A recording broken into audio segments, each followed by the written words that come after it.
What the fuck? To nám ten úžasný Alex 551 ukazuje nějakou krabici.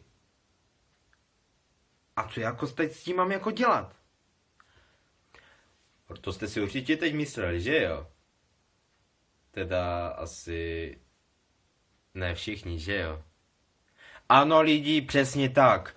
Koupil jsem si krabici a v ní je DLC Kingdom Come Deliverance. Ha! Píp.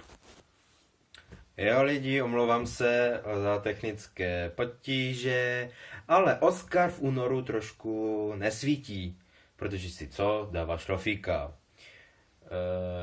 Umělé světlo jak si tomu nepomáhá, takže spoléhám se tady na ten úžasný telefon Asus. Ale s ním jsem spokojen. Takže lidi, máme tady velmi krátký unboxing na Kingdom Come Deliverance. Musím uznat, že my jako Češi něco za to stojíme, nejen v hokeji. Jo, a mimochodem vyhráli jsme nad Koreou teď 2-1, takže jsme nejlepší. Tak jo, tady Kingdom Come má k tomu se Special Edition i DLCčko, a to Treasures of the Past, což vám asi nepřeložím tady hned. Tak jo, hra je normálně v angličtině s českýma titulkama, neboť i když vyšla z Česka, tak český dubbing by stál hodně peněz, takže proč by to dělali, že? Takže tak. Důvod, proč nedělám unboxing na tu kolektorku, je jedna věc, a to, že byl jsem trošku pomalej, no, chápu. Musíte pochopit, že to tak jako moc nejde. Jako možná ještě na konzoli by byly ta kolektorka, ale já konzoli nemám. Já fachám jenom na PC. Teda až si pořídím nějaké silné PC, abych si to všechno mohl zahrát.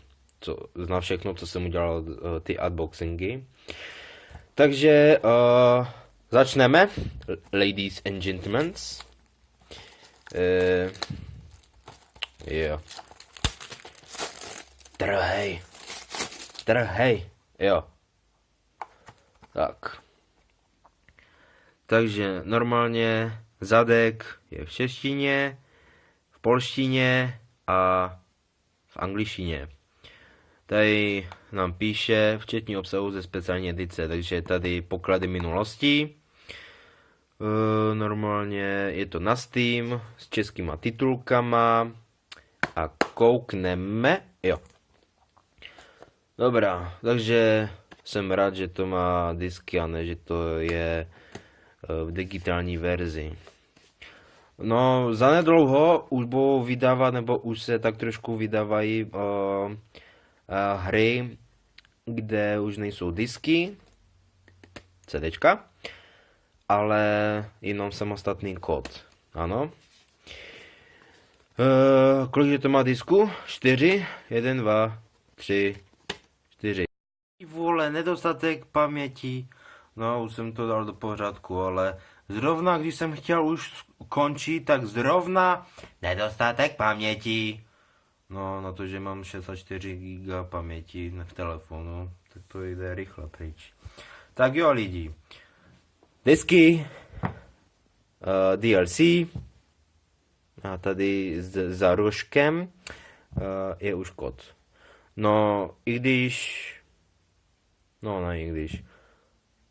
No, je to konec. Tak děkuji za sledování a zase někdy. Čau.